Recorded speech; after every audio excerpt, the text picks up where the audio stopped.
Hello, everybody. So I really loved Elizabeth Gilbert this morning, and I especially loved the idea of relax. So I'm just going to relax. My session is called Want Better Clients, Cure Their Pain. And from a very practical level, you can get the PowerPoint and a free video about how to find your focus at gettalk.at/how2019. And I will bring this slide up at the end again. But I just want you to know, so you don't have to take pictures or write everything down, that it's there.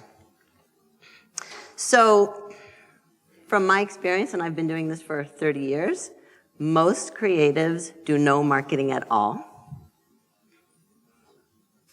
When you ask how they get their clients, they say word of mouth, which is a euphemism for taking whatever comes along. Isn't it? And sometimes good things come along, but not most of the time. And sometimes you get really lucky, and some of the first things you get are really good, and you think, wow, this is pretty easy. I don't have to do anything. And then the phone stops ringing, the proverbial phone stops ringing, or the emails stop coming, and you don't know what to do. That's the situation most people are in. If you're in this room, you're probably not one of those people, I hope. Other creatives do marketing backwards. This is a new idea that I've been developing. In fact, what I meant to say at the beginning before I was discombobulated by crying was this is a brand new presentation that I'm giving for the first time, and it's given me an opportunity to expand on one of the main ideas that I've been thinking about and talking about for a long time. So I'm going to try to articulate it clearly today. The idea that a lot of people do marketing backwards, which is you start with the marketing tools and you say something like, I need to do social media, I should be on Instagram, right? Or I should be blogging, or do I really have to do networking? How many people have ever said, do I really have to do networking? Or hate networking? Raise your hand if you hate networking. Thank you for being honest. But what networking is, by the way, which I'm not going to really go into, but I'm going to talk about the ideas underneath networking, which is curiosity and generosity. That's all it is. Curiosity, asking questions, generosity, sharing. That's networking. This is from several years ago, actually, but it's all of the marketing technology tools that are available out there. No wonder nobody wants to market themselves. You're totally paralyzed by all the different possible things you could be doing. And the problem is you can't do all that, obviously. So the idea is that you're not going to start with the marketing tools. I believe that you will get better clients when you start with the market. So for example, I have experience in technology. Let me find out who uses or values creative services in the technology world. Or I'm passionate about the environment, so I'd love to do websites for environmental nonprofits. You start by thinking about the market, and then you figure out what comes after, right? So you get better clients when you know who you're looking for and where to find them. I'm not going to talk too much about that, but you need to know that. When you learn what they need to hear in order to trust you, I'm getting to talk about that. When you make that the core message of your marketing. And then, and only then, do you choose the tools that will get you most effectively in front of them with that message. The tools come last. All right? This is a very tricky concept that I'm going to try to explain. So it's going to take some time to get it. I don't expect people to get it. And I articulated yesterday to Terry Trespicio, actually, why it's so tricky. And she said, you should say that. So I'm going to try. And the reason it's tricky is because we are so self-centered. We are focused on ourselves. We are human. That is the nature of being human. And all we can see is ourselves. But we don't see ourselves from the outside. And what you really need to do if you're going to market yourself effectively is see the client, see the world, see reality, and then respond to reality, all right? And it takes time, and I'm going to repeat it over and over, and you're still not going to get it, but one day it will sink in, right? That you really have to think about it from someone else's perspective. That's what's tricky about it. And I may say that again at the end. So the first step, right, it's a gradual process and you're going to keep marching toward it. And the first step is to identify who exactly is a better client for you. You need to know who those people are. I would say they're the ones who value the services that you provide, which may be your quote-unquote specialty, and I'm not going to talk too much about niches and the fact that you really do have to have a niche. That's just my belief. I have a niche. It really works for me. All the people I work with find their niche or their niche finds them, and it is really, you relax into your niche. I promise it is deeper and there's more there than you could possibly imagine. They are the ones who are ready and willing to pay, and someone who's really excited about working with you is probably not ready. All right? Those are the people who are excited about every single thing they see. So you're just going to be in the past very shortly. So don't think that someone who's excited is necessarily ready. They also have to be willing to pay. And you pre-qualify them through your website and through conversations, i.e. networking, by asking questions and sharing. All right, that's how you qualify people. You have to know what you're listening for. You need to know what is the language that your best prospects and clients are using so that when you hear it, you'll go, oh yeah, you're my ideal client, and here's why. That is a very relaxing thing for them. You're my ideal client. I know exactly how to help you. And these are the ones who you want to work with. You have to identify who these people are, and then of course you're going to go get them. You position yourself for them so that they say, this is exactly who we need, right? And we've heard this through so many of the presentations, especially in this track. Terry was talking about this yesterday also, right? You want them to think that that you hear them, that they hear you, that you're in their head, right? This is the idea that you have to reflect back to them. As an empathic person, you have to reflect back to them what it is they're thinking. This is exactly who we need. So the big idea, and this is something that Amy referred to, is that relationships are everything in marketing. It's not digital, it's relationships, right? There's nothing newfangled about the way this works. It's all about relationships. Because still, out of sight equals out of mind. And that's one of the drums I've been beating also during this conference, is out of sight, out of mind. You have to build relationships over time, otherwise you will be out of sight, out of mind. So the way you initiate relationships is with curiosity, all right? Again, through networking sometimes. And I like to use the metaphor lately of becoming a business detective. And my favorite detective is Columbo. So think about Columbo when you're networking. Be Columbo when you're networking. And start conversations with questions, right? You don't have to be worried about your elevator pitch. You do need an elevator pitch, and I'm going to talk about it shortly. But you begin your conversations and be the first one to ask the question, what do you do? Right? So that they can start talking and you can start listening. And then when you listen, you'll have a response and then you'll know what to say, but you don't have to worry about it because worrying will put yourself in the way of everything of you, between you. It's an obstacle between you and the world out there. So you ask the question, what do you do? There are 3 approaches to your elevator pitch that I like to use, and I'm just going to go through them quickly. We're not going to have time. I'm sorry, we can't do this as an activity. I know you're dying to, but we're not going to do it today. But 3 approaches. Emphasize the pain. That's what I'm going to come back to. So my elevator pitch, when I emphasize the pain, and there's no right way to do this. You could have 3 different versions. I do. I have 10, actually. But the main message is I cure your pain. So I say I work with sometimes introverted copywriters who hate networking. Or if I'm talking to designers, I work with introverted designers who hate networking. Right? I'm emphasizing the pain. You have no idea how I help you. You probably don't even care because I know what you're feeling. That's a really, really powerful one. Number 2, you emphasize the need, the perceived need. What do they think they need? That's the thing they come looking for. That's the language that's already in their head that needs to be mirrored on your website and in your elevator pitch. So my version that says, I know what you need is, I train creative professionals to be business professionals too. I made that one up yesterday, actually. I kind of like it. I may start using it. There's so many different ways you can do this. The third approach is that you emphasize the result. This is what they know they need. This is what they're looking for, the benefit, the effect of the work that you do. Again, almost nothing to do with what you actually do. So my version is communicating, I know your goals. I show copywriters or designers how to get better clients with bigger budgets. That's how I've introduced myself every single time. I hope you noticed it, right? I'm talking about the effect of the work that I do. It doesn't matter how I do it, as long as I can do it. Then, right, so you initiate conversations by asking questions, and you continue the conversation by asking questions that reveal their pain. So now we're going to start talking about the pain.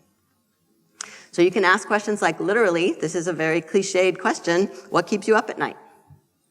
What keeps you up at night? What are you worried about? What's your biggest marketing challenge? What would you do if you had more time? This is a universal pain point, and I will talk more about universal pain points also. But nobody has enough time, although if you heard what Elizabeth Gilbert said, then you know that people are spending way too much time on Facebook or watching TV. Thank you, Michael. I really need that. Thank you.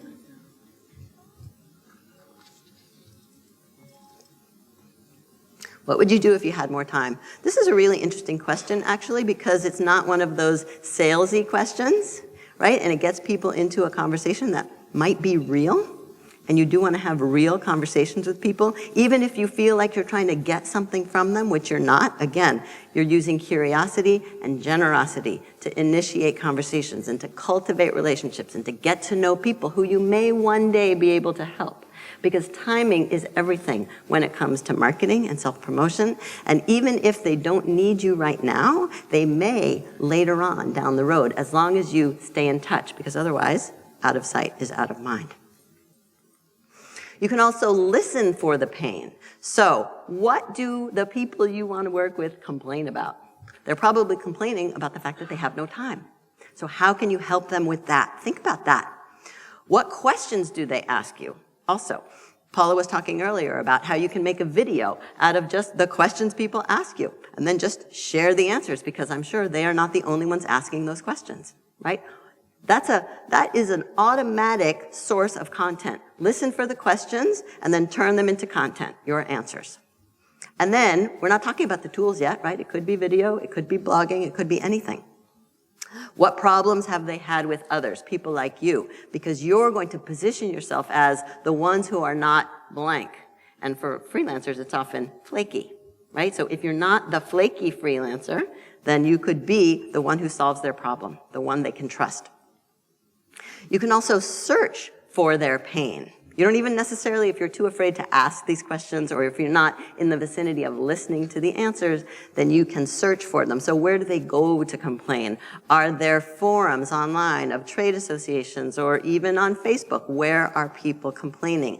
And what issues are being addressed at their events? This is kind of a trick. It's just a different way of thinking about a conference agenda. Oops, that's not what I meant to do next. A conference agenda, like the agenda for How Design Live, if designers were my market, and they are, then the conference agenda would be a list of their pain points that the conference is attempting to solve.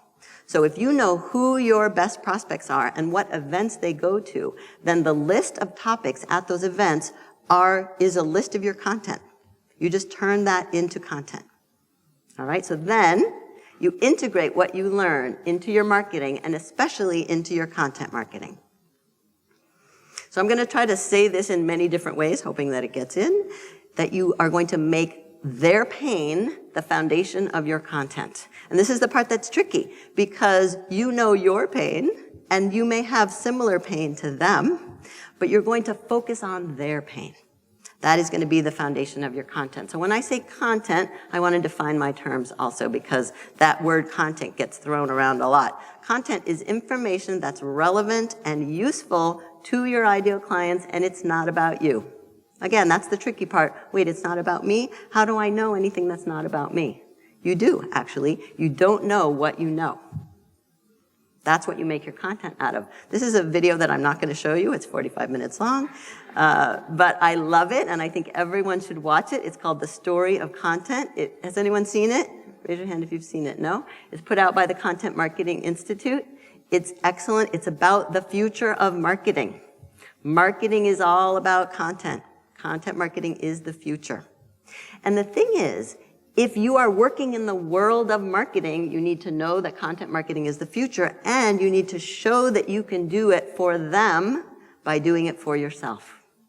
All right? You need to practice what you preach. Otherwise, they're going to come to you and say, well, we do need help with our content, but we don't see you doing content, so how do we know you can help us?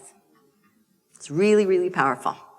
So again, when I say content, there are different kinds of content. There's standard content, which is what you know about what you do. And for designers, that's color and type and fonts and textile and pattern and all of these things that you really care about, the creativity.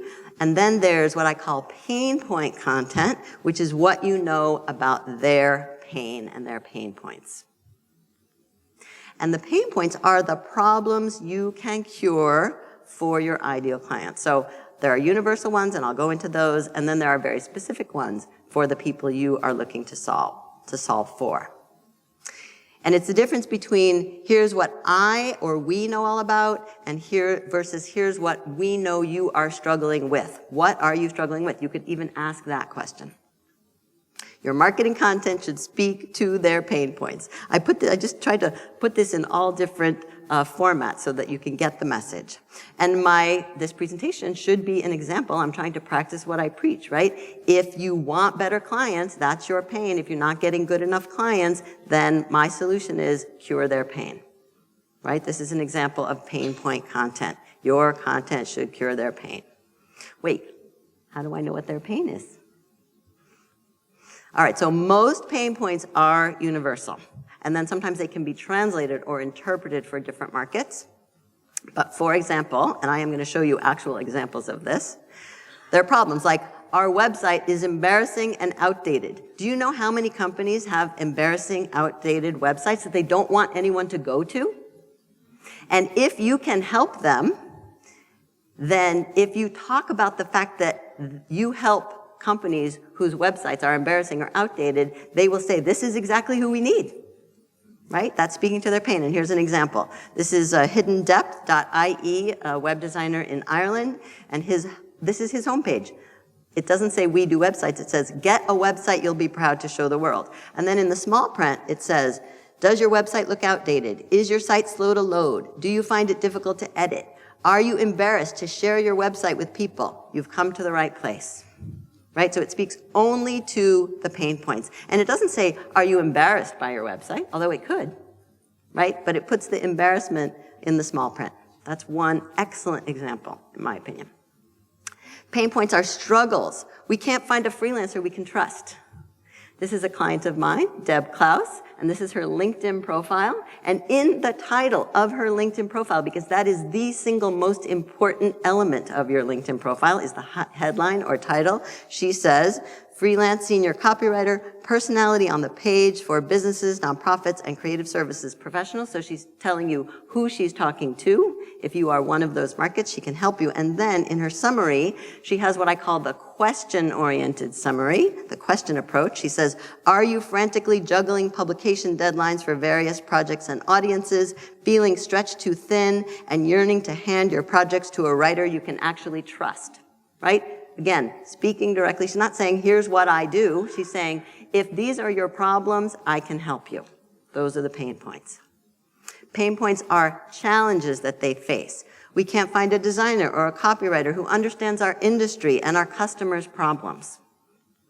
So here's an example of, again, a LinkedIn profile that speaks directly to the industries that she works with. So branding and marketing for higher education, professional services, and design for ad agencies and in-house marketing departments. So it's not just one, right? When I talk about niche, I talk about niches, actually. You can have more than one.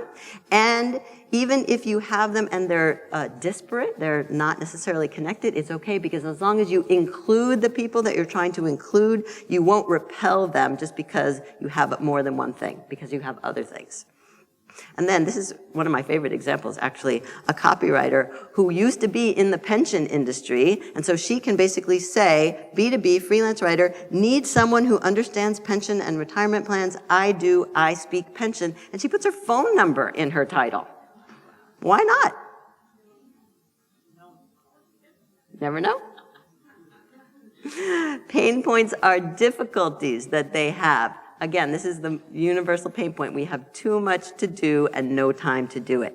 And so here is the homepage at braincreative.com, and all it says is get more done and get it done right. You have no idea what she does, but all you know is she's going to help you get more done and get it done right. And then underneath it says if you're responsible for the marketing department at your organization and don't have the time or staff to accomplish everything you want to, I can make your life easier. Do you know how relaxed they get when you tell them, I can make your life easier? You don't even need to tell them how yet, right? They want to know how, and that's the link to finding out more.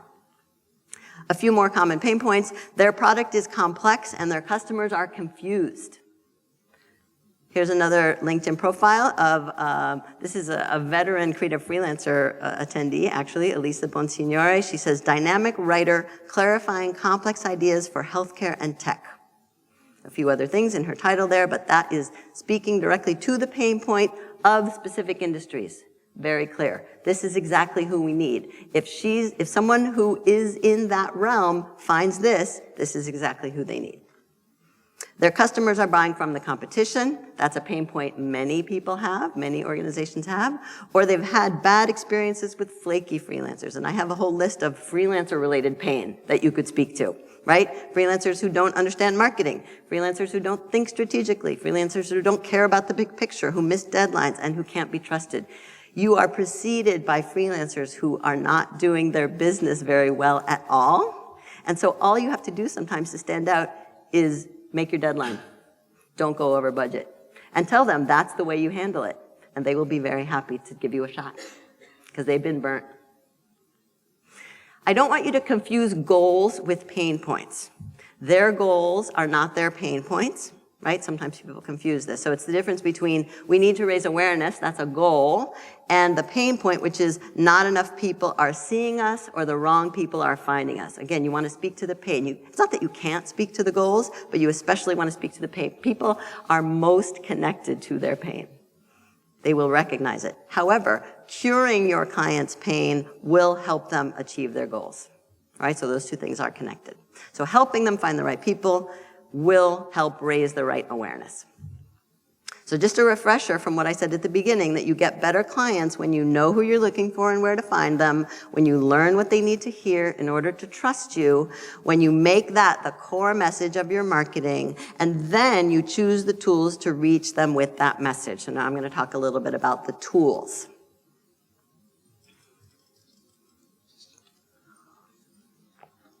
So the basic tools and the advanced tools. The basic tools are email newsletter and blogging. From my opinion, those are the two most basic and most effective marketing tools. Now, a lot of designers say, but I'm not a writer, I can't do those things.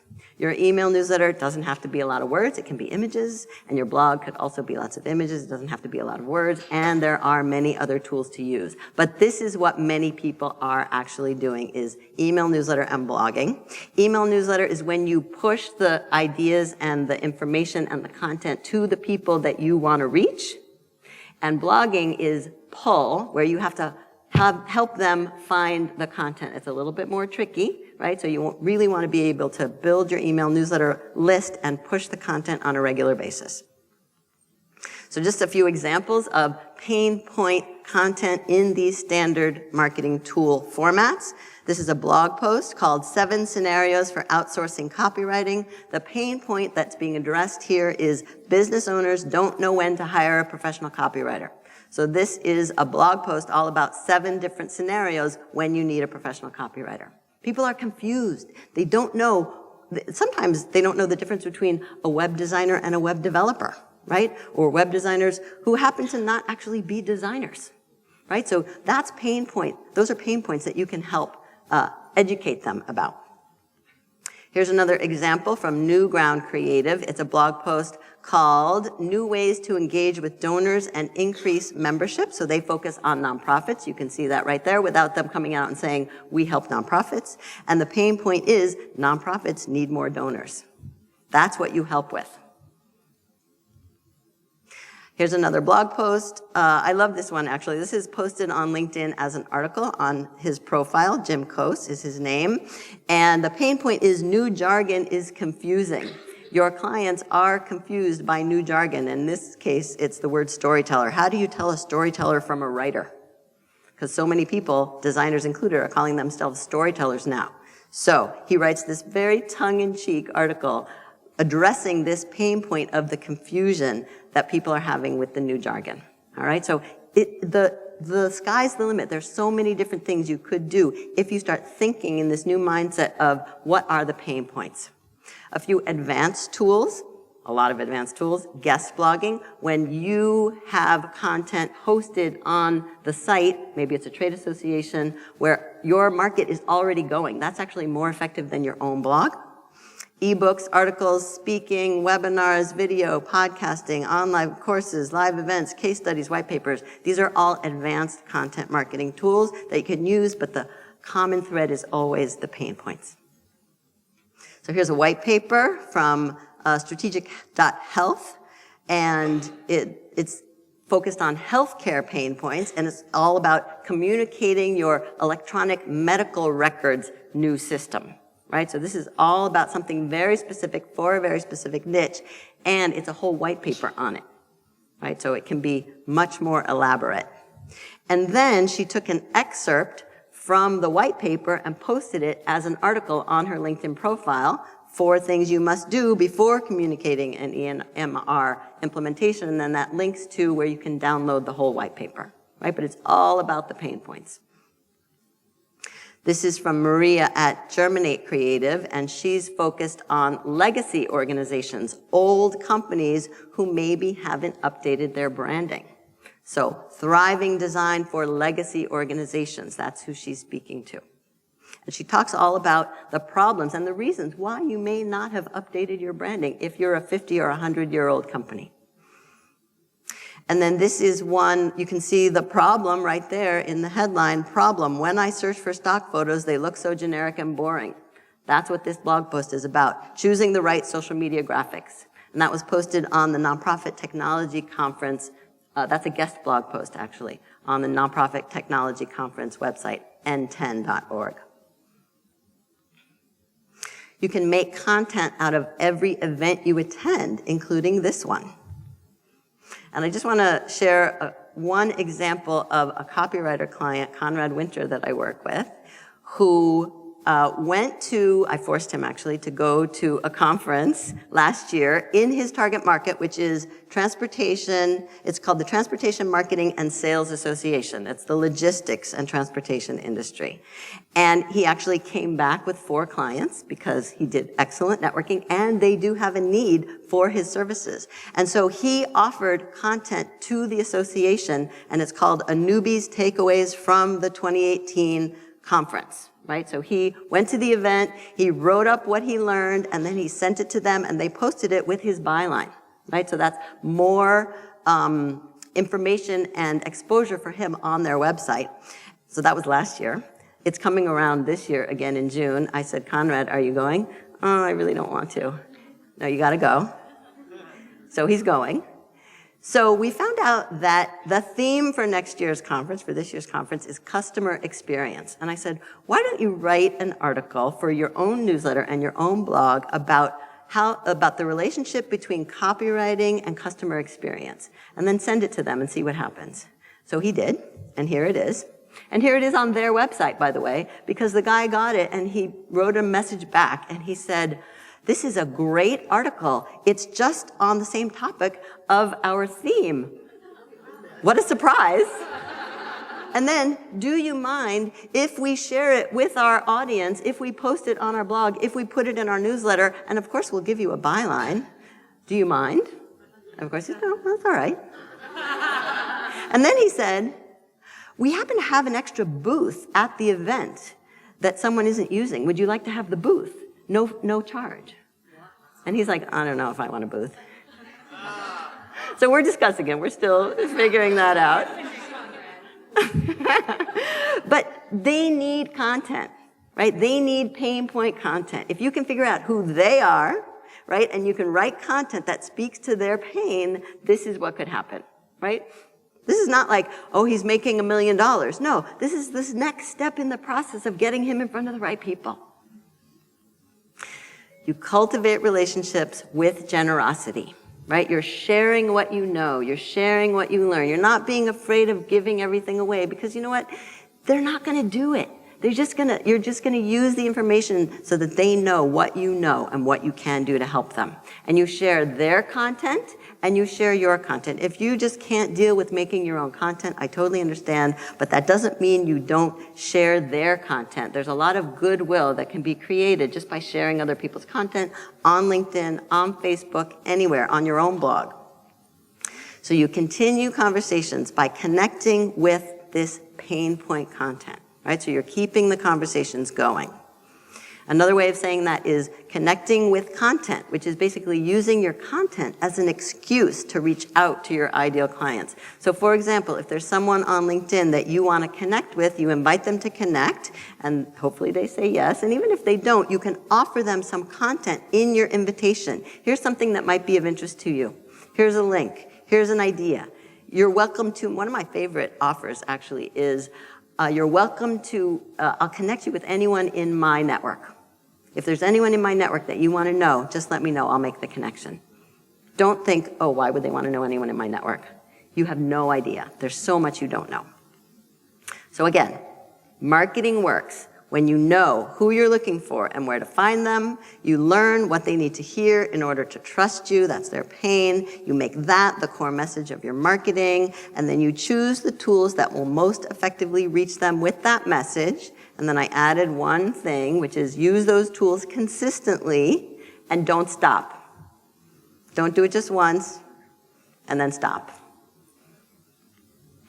Because this is a tricky concept and it really takes time to get it. And it takes time for them to get it too. And timing is everything when it comes to marketing. You have to be in their face and in their memory, and they need to know how to find you in their moment of need. That's what you're going for. It's a numbers game, but it's also a relationships game. Be patient, be persistent, and the better clients will find you. Thank you.